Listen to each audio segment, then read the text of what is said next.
Continuamos con esta serie entonces de modelo de regresión lineal simple, y en el video anterior vimos qué pasaba cuando incorporábamos no linealidades en nuestro modelo.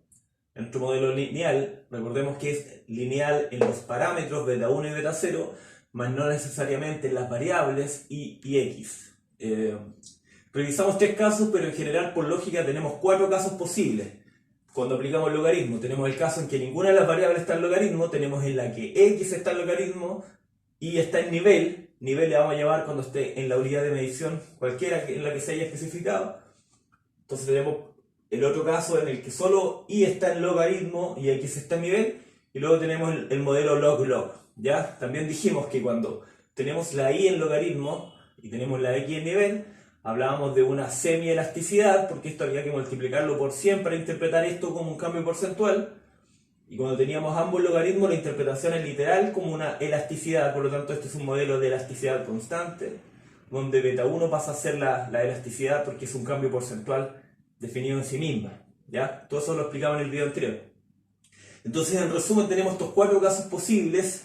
¿Y cómo haríamos la interpretación? Básicamente, si tenemos un modelo nivel, no hay ninguna variable en el logaritmo, diremos que la unidad de medición esto es en años y en esta es en dólares. Vamos a decir, un año de educación aumenta en beta 1, sea cual sea el valor que tengamos de acuerdo a nuestro nivel, de acuerdo a nuestro modelo, perdón. Un año de educación afecta en beta 1 el salario, literalmente. Después, cuando tenemos y nivel x log, que sería esto, vamos a decir entonces, como esto se tiene que interpretar como porcentaje, vamos a tener que hacer un ajuste en beta 1, no lo podemos interpretar el beta 1 literalmente, y vamos a decir 1% de educación, un cambio de 1% en educación, afecta beta 1 partido por 100 dólares de salario. El salario medido en dólares. Acá no vamos a hablar de cambio porcentual porque no está en logaritmo. Este sí. Pero para que podamos interpretarlo de logaritmo a nivel hay que hacer este ajuste en beta 1. Como esto es una suerte de porcentaje, por lo tanto está multiplicado por 100, vamos a dividir beta 1 por 100. Entonces beta 1 se va a reducir. El beta 1 que teníamos en nuestro modelo, para interpretarlo vamos a tener que dividirlo por 100. Y eso es por haber hecho ese ajuste. Después tenemos el otro caso en el que está salario en logaritmo, ¿cierto? Log nivel, por lo tanto, educación está en nivel. ¿Cómo lo vamos a interpretar?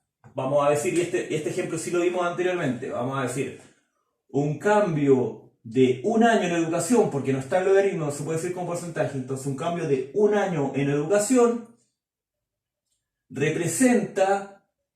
y esto tendríamos que multiplicarlo por 100, no podemos pasar literalmente porque vamos a terminar hablando de porcentaje, es lo inverso del caso anterior. Entonces, el incremento de un año en educación incrementa en beta 1 por 100, nuestro beta 1 aumenta en 100, por ciento el salario. Y ahí sí ya no decimos dólares, no hablamos de peso, de lo que sea, sino que hablamos de cambio porcentual del salario propiamente tal.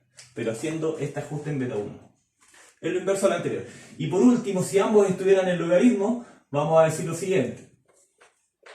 Si esto fuese así, vamos a decir, es más simple entender, un cambio de 1% en educación aumenta en beta 1% el salario. Porcentaje, porcentaje.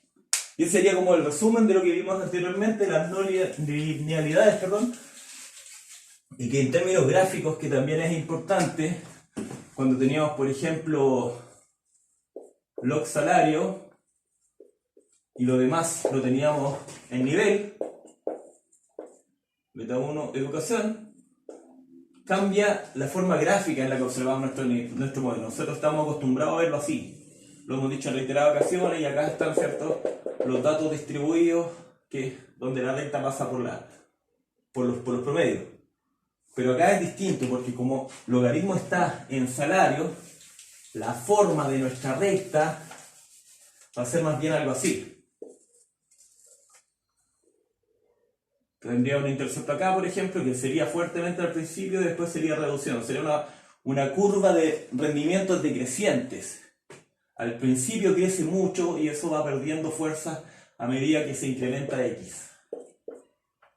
Eso si es que lo interpretáramos literalmente, pero ahí tendríamos que hablar entonces acá del logaritmo de y, lo cual sería un poco complejo de entender, pero si queremos pasar esto para que finalmente hablemos de un nivel de salario y no hablemos de un cambio porcentual, de un logaritmo, podríamos entonces hacer un ajuste acá y aplicar el antilogaritmo, que es básicamente lo contrario, lo inverso al logaritmo, que es la forma exponencial.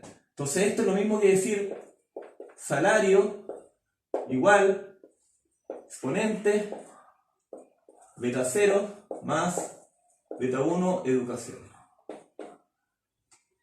Y si hacemos este ajuste, es decir, quitamos el logaritmo porque aplicamos exponente en ambos lados, entonces el exponente y el logaritmo se anulan, ¿cierto? Y en este lado nos queda exponente como acá. Ahora sí podríamos interpretar la i como salario directamente, ya no como un cambio porcentual, no como un logaritmo. Por lo tanto, y acá sería x,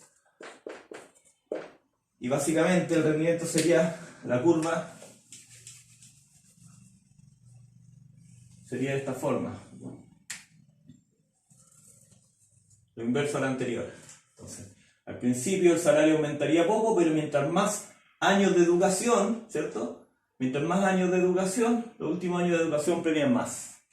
Entonces eso sería una elasticidad constante y este modelo es incluso más realista que el que podríamos interpretar con una curva recta, porque aquí todos los años premian lo mismo, pero sabemos que terminar ciertos ciclos de estudios hace que podamos pasar de educación básica a educación media, luego educación técnica universitaria e incluso posgrados eventualmente. Por lo tanto, mayores años de educación tienden a premiar más el cambio, la sustitución aquí es mayor que en las primeras etapas de educación. Es un modelo más realista. Ahora acá también este modelo tiene ciertos problemas, podríamos decir, porque le faltaría medir esos años específicos donde, por ejemplo, obtienes tu grado, que marcan una diferencia sustancial, pero que después se suaviza porque sigues teniendo un grado, quizás a medida que aumentas tu formación hasta tener un nuevo grado, podrías acceder a un nuevo empleo con mejor salario, en fin.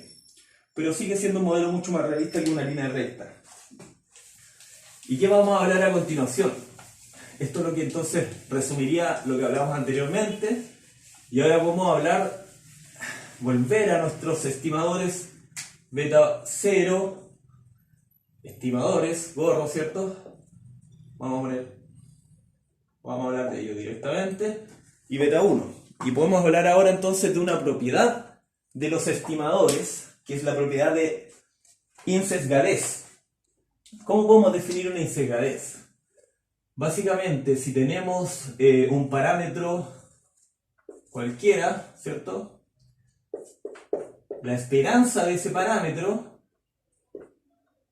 si es igual a un estimador W, vamos a decir que W es un estimador, vamos a decir que esto es un parámetro, entonces si la esperanza de nuestro parámetro es igual a nuestro estimador, hablamos de que este estimador es insesgado. En cambio, podríamos también tener que el estimador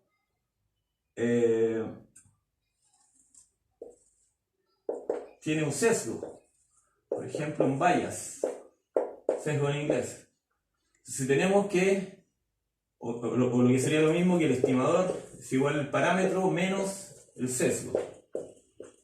Entonces aquí cuando tenemos una diferencia entre el parámetro y el estimador, estamos hablando de que es un estimador sesgado. No, en la esperanza.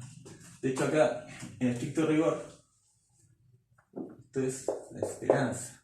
No quiere decir que todos los valores del estimador sean igual al parámetro, ¿ya? Y eso tendría que ser igual al parámetro. Ahí está. Entonces no quiere decir que todos los valores del estimador sean igual al parámetro, sino que la distribución de probabilidad es mucho más probable que nos encontremos con el parámetro. De hecho, esto es lo que ocurre, y lo vamos a ver después, por ley de los grandes números. Mientras mayor es la muestra, con mayor fuerza colapsa en torno al parámetro nuestro estimador. Pero eso lo veremos más adelante. Entonces, por ahora vamos a ver que acá se cumple insesgadez. Si es que no hay insesgadez, hay un sesgo, ¿ya? Y queremos mostrar que nuestros estimadores, estos son estimadores que ya obtuvimos, ¿cierto?, anteriormente, son insesgados en nuestro modelo. Por lo tanto, que se cumpliría esta relación. Por ejemplo, ¿por qué tenemos que la media poblacional la vamos a estimar, la vamos a graficar así, expresar así? Y la media poblacional es el valor esperado de los valores de I, ¿cierto? Poblacionales, ¿ya? Eso es la media, entonces. Y nosotros, si quisiéramos mostrar que nuestro estimador de la media poblacional es insesgado, debiéramos demostrar que esto es igual a la esperanza de esto que nosotros tenemos como estimador de media. Este lo hemos usado en muchas otras ocasiones en el desarrollo de estos videos. Entonces, si demostramos que esto es igual a esto, tenemos un estimador insesgado de la media. Y el mismo procedimiento, obviamente con sus propias expresiones y haciendo el cálculo necesario, podríamos aplicarlo acá. ¿Cómo lo haríamos con la media, entonces? Diríamos que la media es insesgada si es que se cumple esto. Entonces, ¿qué es I primero? ¿Qué es I media? También lo sabemos, bueno, sabemos que está partido por n y es lo mismo que aplicar esto antes, ¿cierto? Es que multiplicar 1 por n es lo mismo que dividir por n. Entonces lo vamos a poner antes, ¿cierto? Tenemos I igual a 1 y tenemos los valores de I. La sumatoria entonces de los valores de I dividido por n es la media de I. ¿Ya? Es solo lo que está dentro de paréntesis, pero si aplicamos a esto valor esperado, nos debiera dar igual a la media poblacional para decir que es insesgado. Tenemos que aplicar valor esperado. Si aplicamos valor esperado, entonces sabemos que esto es una constante. La constante pasa antes del valor esperado. Perdón. Acá tendríamos E, sumatoria, N, 1, ¿cierto? Después podríamos hacer lo mismo con el operador de la suma, porque el esperado es de la variable propiamente tal, no del operador. Por lo tanto tendríamos esperanza de I, ¿cierto? Y sabemos que la esperanza de I es esto. Tenemos esperanza de I es igual a la media, por lo tanto podríamos reemplazar 1 partido por n, entonces I igual a 1 y media. ¿Qué nos falta hacer? Básicamente acá podríamos decir que este operador de la suma, lo que hemos hecho en otras ocasiones, podríamos expresarlo como una n. ¿Por qué? Porque esta media es una constante. Cuando teníamos entonces operador, vamos a dejarlo así, con una constante, es igual a n por la constante. Lo hemos hecho en reiteradas ocasiones. Entonces podemos escribir esto como 1 partido por n por n media. Y esta n, entonces, se multiplica por 1, queda arriba, queda abajo, se va, y 1 por media es igual a la media. Por lo tanto, con esto demostramos que la esperanza de nuestro estimador de la media, que es I barra, es igual a la media poblacional, que es el valor esperado de los datos poblacionales. Por lo tanto, acá sí se cumple que tenemos un estimador insesgado. Procedimientos similares, entonces, ahora vamos a hacer en el siguiente video con beta 0, con beta 1. Vamos a partir con beta 1 por razones que ya se van a explicar y vamos a ver si se cumple que son insesgados. Es decir, que la esperanza del estimador beta 1, vamos a partir por eso, es igual al beta 1, que es un parámetro poblacional. Si se cumple eso, tenemos un estimador insesgado y eso es lo que vamos a hacer en el siguiente video.